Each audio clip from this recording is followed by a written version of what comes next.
Hayollaringiz buzilib ketdimi? Ichki dunyoyingizda juda yomon so'zlar aylanib yuribdimi? Hattoki dindan chiqazadigan, Allohga butkul yoqmaydigan so'zlar, o'ylar sizni hayollaringizni qamirib oldimi? Yo'q, Allohdan qo'rqing, Alloh uchun kurashing va ichki dunyoyingizni Allohga yoqadigan qilishlikka harakat qiling. Mana bu ma'ruzani eshiting. Ins jin shayton vasvasalariga qarshi kurashlik yo'llarini o'rganishlikda davom etar ekanmiz. Bugungi video 3-video bo'ladi. Bu sonda inshaalloh narsalarning haqiqati bo'yicha shayton va uning vasvasachilariga qarshi kurashlik yo'llarini o'rganamiz. Ya'ni shayton ichimizga vasvasa soladi. Ya'ni bu nima? Buni haqiqati nima? Bu nima deb har qanday vasvasalar soladi. Ya'ni diniy mavzularda bir tupikka tiqishlikka, ya'ni diniy mavzularda bizlarni miyamizni zaharlashlikka harakat qiladi.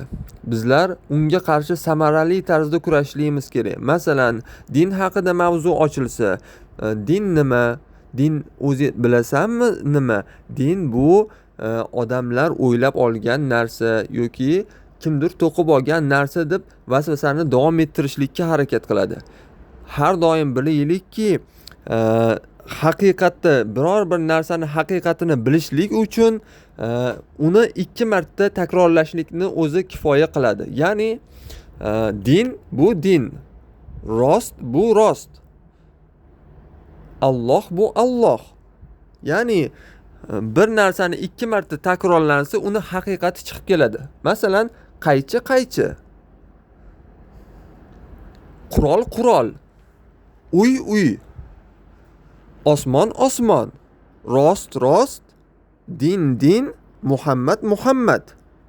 Ya'ni har bir so'zi 2 marta takrorlansa uni haqiqati chiqib keladi.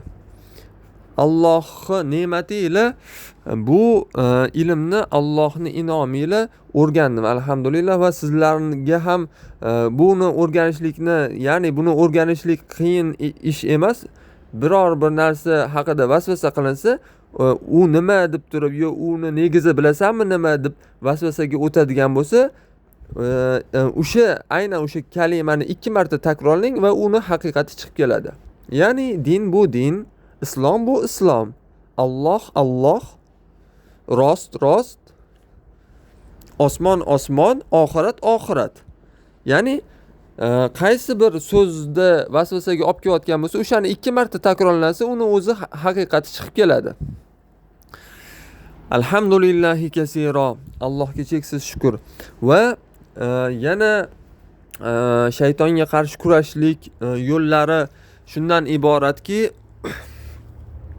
shaytonning maliklari bizga qarshi kurashlikni shunday qiladiki, bizlarni zaif holga tushirib qo'yishlikka harakat qiladi. Zaif holga qanday tushamiz deyilsa, bizlarni o'y, fikr, xayol so'zlarimiz ko'payib ketib qolsa, miyamizda o'y, fikr, xayol so'zlar ko'payib ketib qolsa, ayniqsa vasvasa paytida.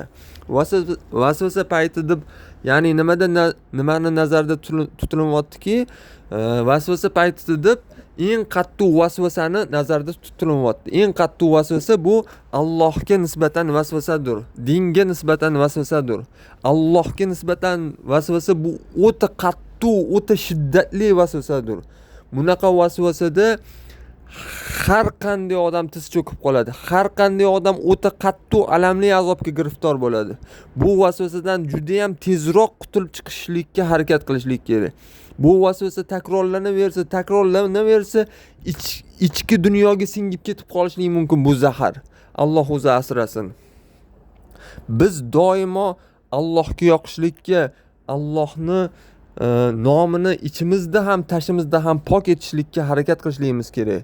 Ichimizda ham Allohni zikr qilishlikka, ya'ni pok so'zlar bilan, ulug'vor so'zlar bilan maqtab, zikr qilib Allohga hamd etib yurishligimizga harakat qilishligimiz kerak va tashimizda ham Allohga hamdlar etib, shukrlar etib, Allohni maqtab, Allohni ulug'lab yurishlikka harakat qilishligimiz kerak. Ya'ni doimo ichimizda ham tashimizda ham Allohni nomini pok tutishligimiz kerak. Bizning Robbimiz butkul pok zotdir va u har qanday nuqson sifatlardan, har qanday ayib sifatlardan butkul pok, butkul yuksak zotdir.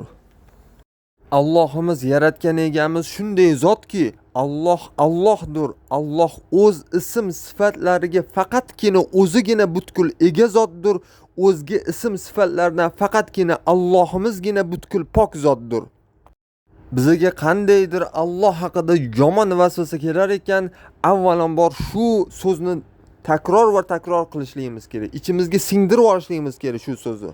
Alloh Allohdir. Alloh o'z ism sifatlariga o'zigina butkul ega zot, o'zga ism sifatlardan o'zigina butkul pok zotdir degan shu shiorni, shu qoidani ichimizga singdirib olishligimiz kerak.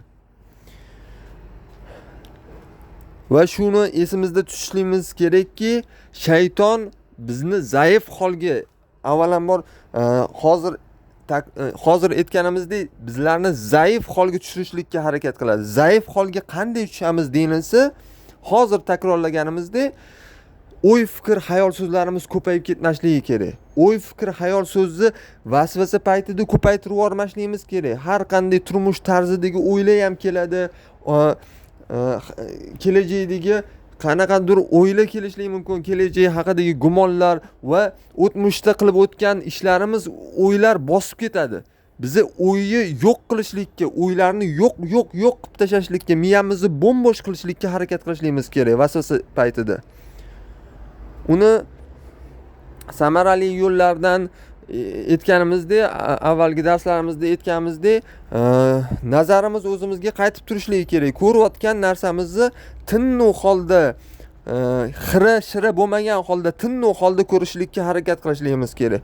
Va ichimizda shunday so'z bo'lishligi kerakki, yo'qlik yo'q degan. Bu shunday so'zki, barcha yolg'on so'zlarni, barcha bo'xton so'zlarni, barcha so'kinishlarni, barcha Allohga yoqmaydigan barcha so'zlarni yo'q degan so'zdir. Chunki barcha yolg'on so'zlar, barcha tuhmatlar, barcha yolg'onlar, barcha so'kinishlar yo'qdir. Yo'qlik yo'qdir. Va u bor bo'lmaydi ham. Chunki faqatgina Allohgina bor qiluvchi zotdir. Alloh esa rostni bor qilgan zotdir. Ya'ni rost narsani Alloh bor qilgan. Rost esa hozir aytganimizdek, nimani rostini bilgingiz kelsa, o'shani 2 marta takrorlang, o'shani haqiqati rosti chiqib keladi. Ya'ni Alloh Alloh, din, oxirat, Muhammad, musulmonlar.